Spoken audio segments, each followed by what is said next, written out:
Merci de nous rejoindre sur Radio J. Comme tous les matins, elle collabore à plusieurs médias en Israël. Elle est journaliste israélienne. Rina Bassist est notre invitée ce matin sur Radio J. Bonjour. Bonjour.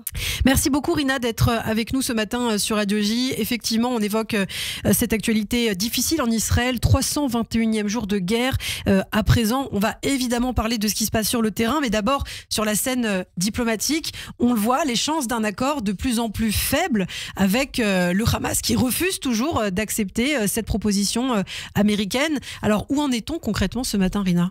Oui, c'est très difficile à dire parce qu'on voit par exemple l'administration Biden. D'un côté, on a des personnels dans cette administration qui disent on est optimiste, on peut arriver à un accord, on ne cesse pas, on ne baisse pas les bras, etc. De l'autre côté, il y avait cette conversation téléphonique apparemment assez dure hier soir, hier dans la nuit, entre le Premier ministre Benjamin Netanyahu et le président Joe Biden. Et donc, on voit les deux côtés. Côté israélien, c'est pareil. Ouais. Monsieur Netanyahu n'a pas réagi publiquement, en fait, à ces propos de Monsieur Blinken il y a quelques jours, quand le secrétaire d'État a dit que Israël et que le Premier ministre a accepté, en fait, la proposition israélienne. Oui. Il n'a pas dit ouvertement « oui, je suis d'accord ». Donc, très difficile à savoir où est-ce qu'on est côté israélien. Et après, côté Hamas, c'est aussi compliqué parce que d'un côté, on avait quelques responsables de Hamas qui ont dit Hamas rejette la proposition, mais on sait qu'en fait, l'administration Biden attend toujours les réponses de Yahya Sinwar.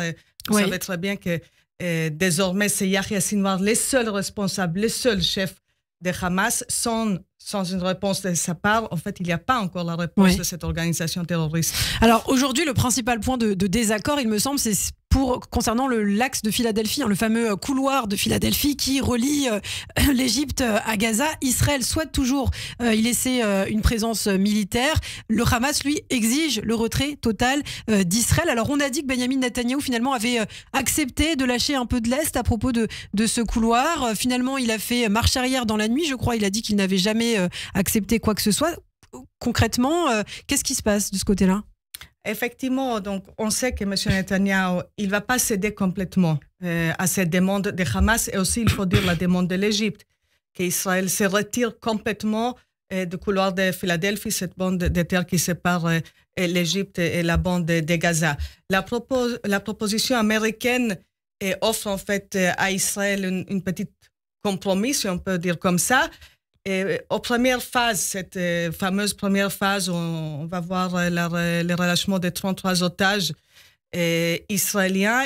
L'armée israélienne, Tsahal, va se retirer de façon significative. Donc, il y aura encore une présence israélienne, mais beaucoup réduite par rapport à ce qu'on voit aujourd'hui. Pour l'instant, on n'est pas tout à fait sûr. Est-ce que M. Netanyahu était d'accord, justement, dans sa conversation avec le président Biden, d'accepter une sorte de compromis ou pas, mais on sait que pour l'instant, en tout cas, tant que Sinwar n'a pas dit autrement, Hamas oppose à cette proposition. L'Égypte, peut-être il y a quand même une petite ouverture si Israël accepte de se retirer complètement à la deuxième phase. Mais on peut se poser la question de pourquoi le Hamas veut tant garder le contrôle aussi de cet axe. On dit que c'est un axe de contrebande très important, notamment pour les armes. Toutes ces années, on sait par où sont passées ces armes du Hamas. C'est par ce corridor de Philadelphie, il me semble.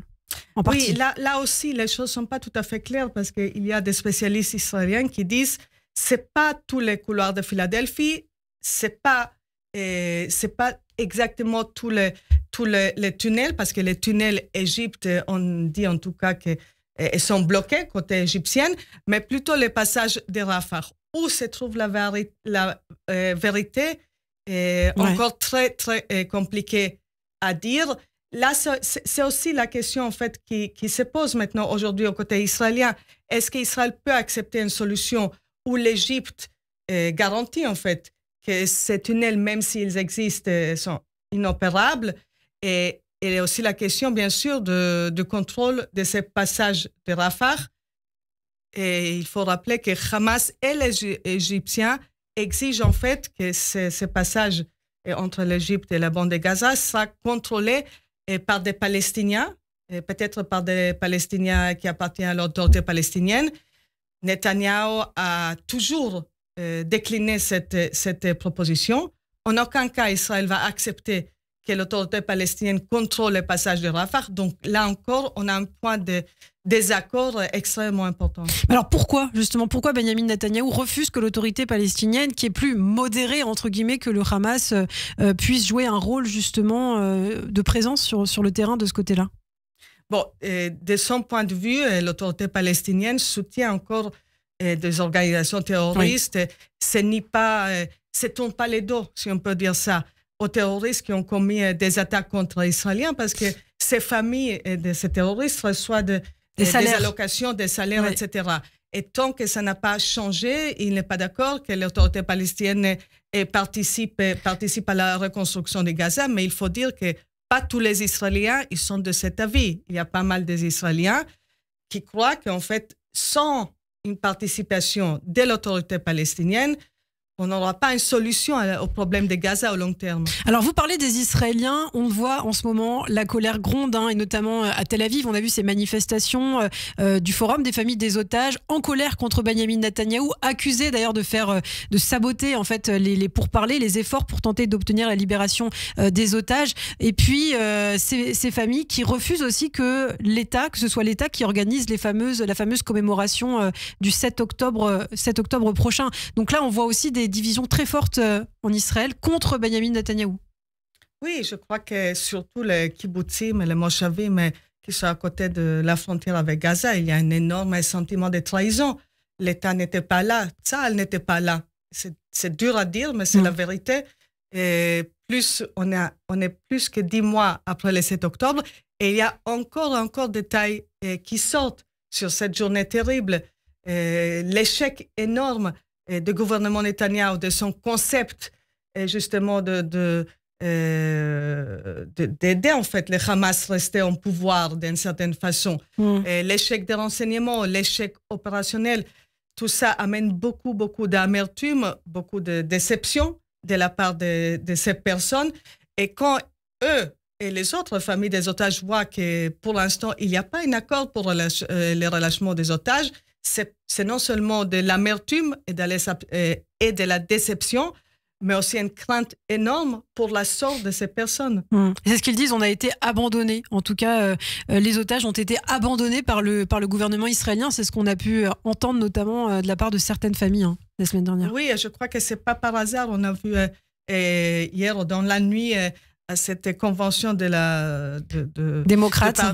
Des partis démocrates, on a vu les parents, les couples Goldberg-Pauline sur le podium en train de... En fait, ils parlaient à l'administration Biden, ils s'adressaient à l'administration Biden pour que le président aide à arriver à un accord. Et peut-être il y a justement ce sentiment que Netanyahou n'est pas forcément intéressé à arriver à un accord, en tout cas pas maintenant, avant que Hamas est complètement vaincu. Israël, en tout cas, le gouvernement Netanyahou pas intéressé par un accord jusqu'à ce que le Hamas soit vaincu. Yahya Sinwar pas intéressé par un accord, car lui, c'est ce que dit la presse israélienne, notamment ce matin, souhaite une offensive, en tout cas souhaite la guerre à présent au nord, entre Israël et le Hezbollah. C'est aussi l'objectif de ce qu'on dit de Yahya Sinwar.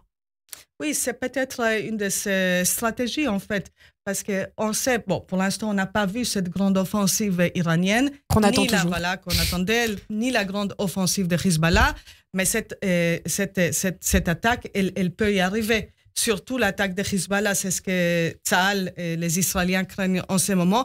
Et ça peut justement, comme vous l'avez bien dit, Ilana, ça peut arranger Yahya Sinwar, parce que Hamas est très affaibli. Et ça, on le sait, il se cache dans les tunnels depuis très longtemps, il a des difficultés à communiquer, etc.